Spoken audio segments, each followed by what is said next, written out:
Hello and welcome to another video on the JJ Think Tank.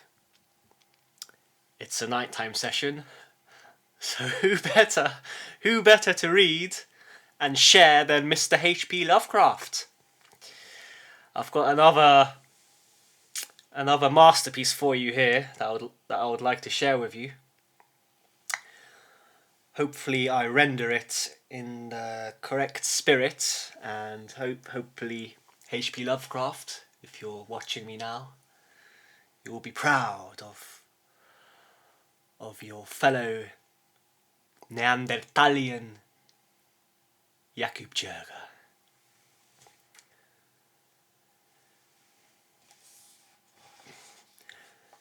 The music of Erich Zann. Motioning me to sit down, the dumb man closed the door, turned the large wooden bolt, and lighted a candle to augment the one he had brought with him. He now removed his vial from its moth-eaten covering, and taking it, seated himself in the least uncomfortable of the chairs. He did not employ the music rack, but offering no choice and playing from memory, enchanted me for over an hour with strains I had never heard before. Strains and strains which must have been of his own devising. To describe their exact nature is impossible for one unversed in music. They were a kind of fugue, with recurrent passages of the most captivating quality, but to me were notable for the absence of any of the weird notes I had overheard from my room below on other occasions. Those haunting notes I had remembered, and had often hummed and whistled inaccurately to myself. So when the player at length laid down his bow, I asked him if he would render some of them. As I began my request, the wrinkled, satyr-like face lost the bored placidity it had possessed during the playing, and seemed to show the same curious mixture of anger and fright which I had noticed when I first accosted the old man. Oh, for a moment I was inclined to use persuasion, regarding rather lightly the whims of senility, and even tried to awaken my host's weirder mood by whistling a few of the strains to which I had listened the night before. But I did not pursue this course for more than a moment. For when the dumb musician recognised the whistled air, his face grew suddenly distorted with an expression wholly beyond analysis, and his long, cold, bony right hand reached out to stop my mouth and silence the crude imitation. As he did this, he further demonstrated his eccentricity by casting a startled glance toward the lone curtained window, as if fearful of some intruder. A glance doubly absurd, since the garret stood high and inaccessible above all the adjacent roofs, this window being the only point on the steep street, as the concierge had told me, from which one could see over the wall at the summit. The old man's glance brought Blandot's remark to my mind, and with a certain capriciousness I felt a wish to look out over the wide and dizzying panorama of moonlit roofs and city lights beyond the hilltop, which of all the dwellers in the Rue du Assuel only this crabbed musician could see. I moved toward the window, and would have drawn aside the nondescript curtains, when with a frightened rage, even greater than before, the dumb lodger was upon me again, this time motioning with his head toward the door, as he nervously strove to drag me thither with both hands. Now thoroughly disgusted with my host, I ordered him to release me, and told him I would go at once. His clutch relaxed, and as he saw my disgust and offence, his own anger seemed to subside. He tightened his relaxing grip, but this time in a friendly manner, forcing me into a chair, then with an appearance of wistfulness crossing to the littered table, where he wrote many words with a pencil in the laboured French of a foreigner. Vive la France! Vive la France! The note which he finally handed me was an appeal for tolerance and forgiveness. Zann said he was old, lonely, and afflicted with strange fears and nervous disorders, connected with his music and with other things. He had enjoyed my listening to his music, and wished I would come again and not mind his eccentricities. But he could not play to another his weird harmonies, and could not bear hearing them from another, nor could he bear having anything in his room touched by another. He had not known until our hallway conversation that I could overhear his playing in my room, and now asked me if I would arrange with Blandeau to take a lower room where I could not hear him in the night. He would, he wrote, defray the difference in rent. As I sat deciphering the execrable French, I felt more lenient towards the old man. He was a victim of physical and nervous suffering, as was I, and my metaphysical studies had taught me kindness. In the silence there came a slight sound from the window. The shutter must have rattled in the night wind, and for some reason I started almost as violently as did Erich Zann. So when I had finished reading, I shook my host by the hand and departed as a friend. The next day, Blandeau gave me a more expensive room on the 3rd floor, between the apartments of an aged moneylender and the room of a respectable upholsterer.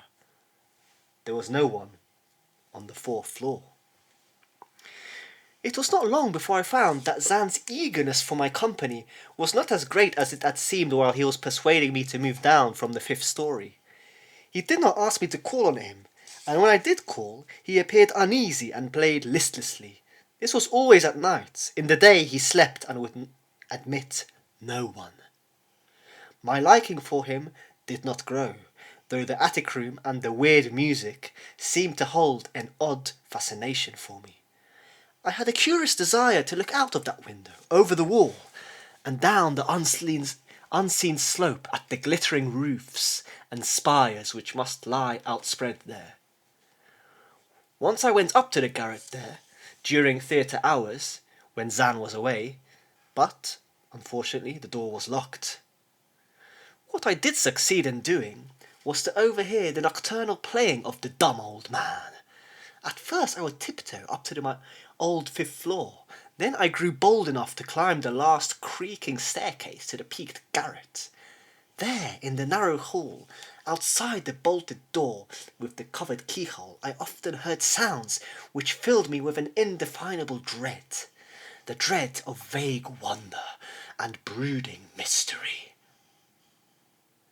It was not that the sounds were hideous, for they were not, but that they held vibrations suggesting nothing on this globe of earth, and that at certain intervals they assumed a symphonic quality which I could hardly conceive as produced by one player. Certainly Erich Zann was a genius of wild power.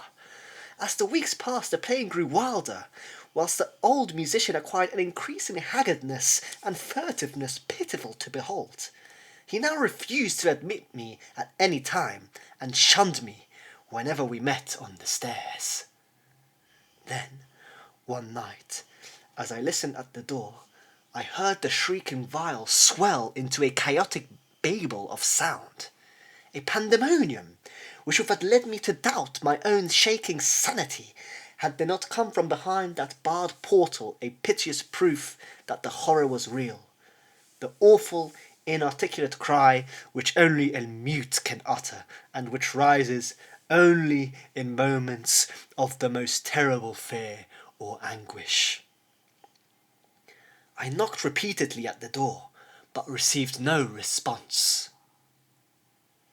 Afterwards, I waited in the black hallway, shivering with cold and fear, till I heard the poor musician's feeble effort to rise from the floor by the aid of a chair. Believing him just conscious after a fainting fit, I renewed my rapping, at the same time calling out my name reassuringly. I heard Zann stumble to the window and close both shutter and sash, then stumble to the door, which he falteringly unfastens to admit me. This time his delight at having me present was real, for his distorted face gleamed with relief, while he clutched at my coat as a child clutches at its mother's skirts.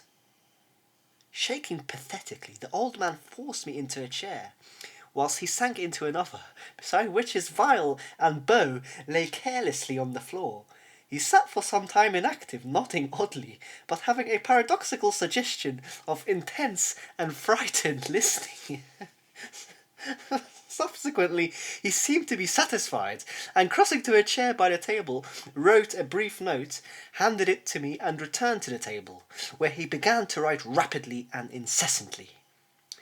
The note implored me in the name of mercy, and for the sake of my own curiosity, to wait where I was, while he prepared a full account, in German, of all the marvels and terrors which beset him.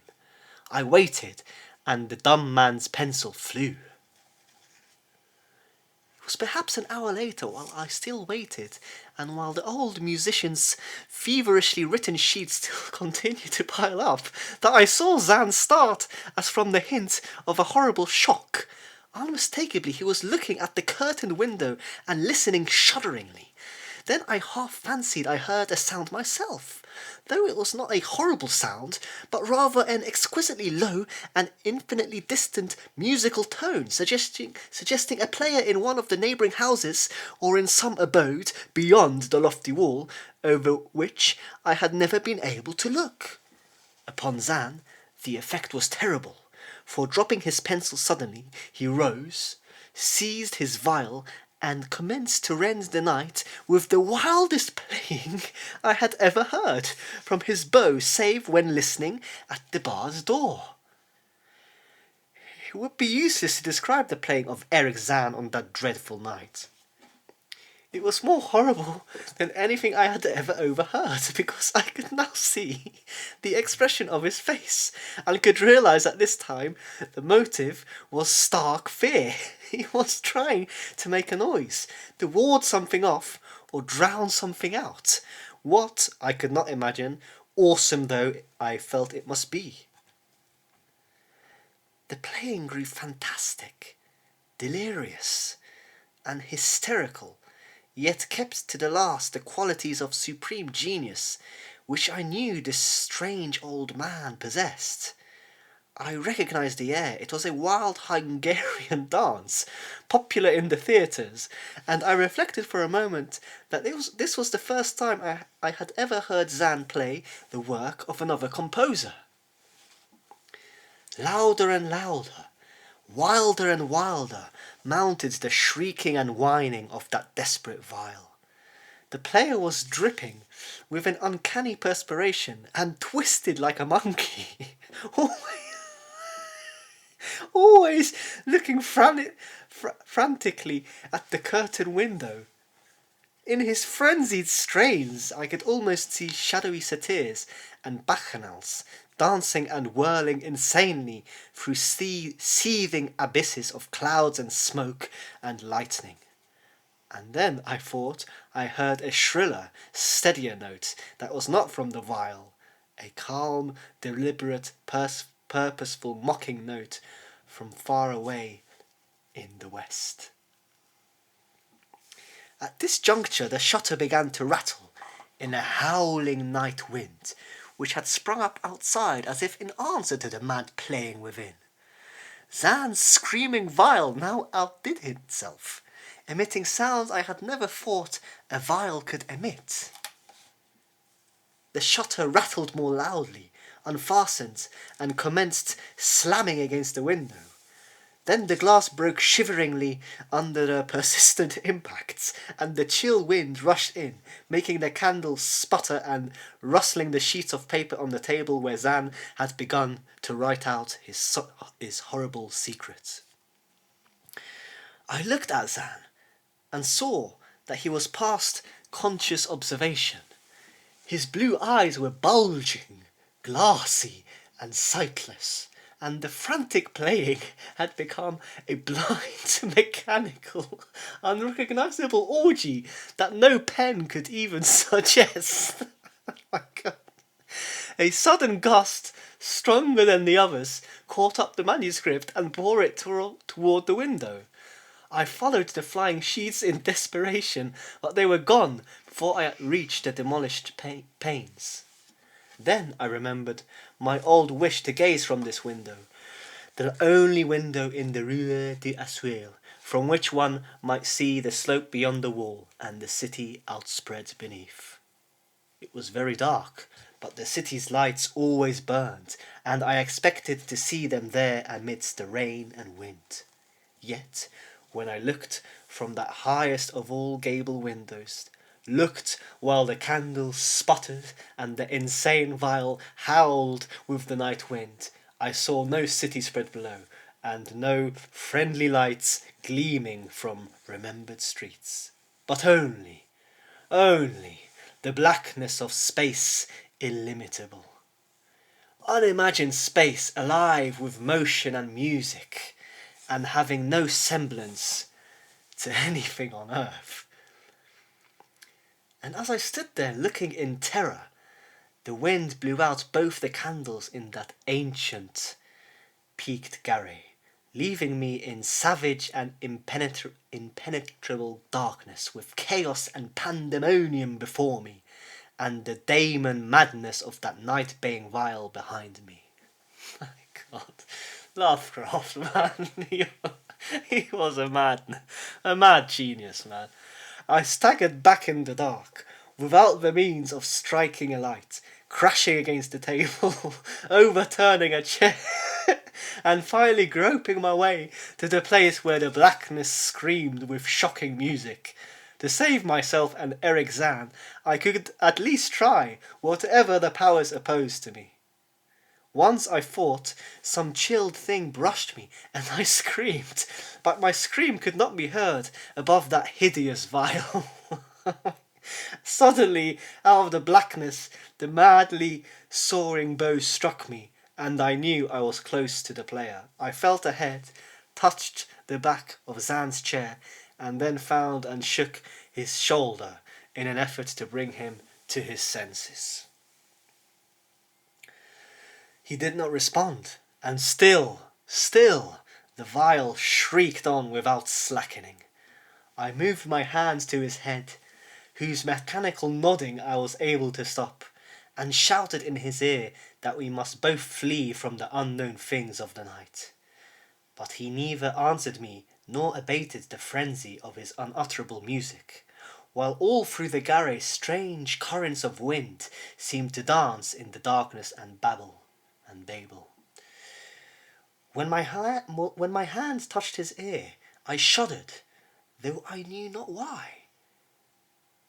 why, till I felt of the still face, the ice-cold, stiffened, unbreathing face, whose glassy eyes bulged uselessly into the void. And then, by some miracle, finding the door and the large wooden bolt, I plunged wildly away from that glassy-eyed thing in the dark, and from the ghoulish howling of that accursed viol, whose fury increased even as I plunged.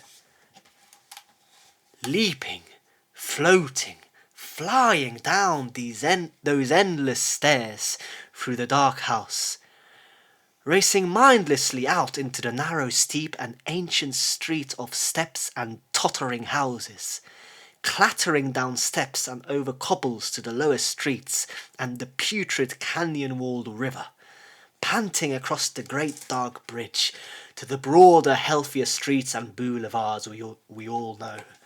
All these are terrible impressions that linger with me, and I recall that there was no wind, and that the moon was out, and that all the lights of the city twinkled. Despite my most careful searches and investigations, I have never since been able to find the Rue d'Assuil.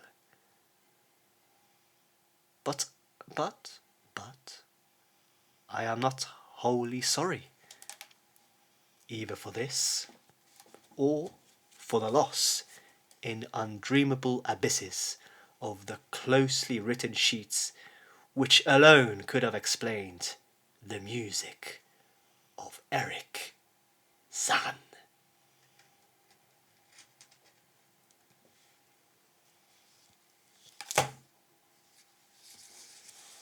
That, my viewers, was a short story written by H.P. Lovecraft. And the title of the story was The Music of Erich Zann. I hope you enjoyed this video and my rendition of another story by the legendary H.P. Lovecraft. If you liked the video, don't forget to like and subscribe. It will help me grow the channel. And if you are even more kind, consider giving a small donation at buymeacoffee.com. It will help me grow the channel and produce more videos for you. Well, yes, that's the end of the video, and all the best. Take care.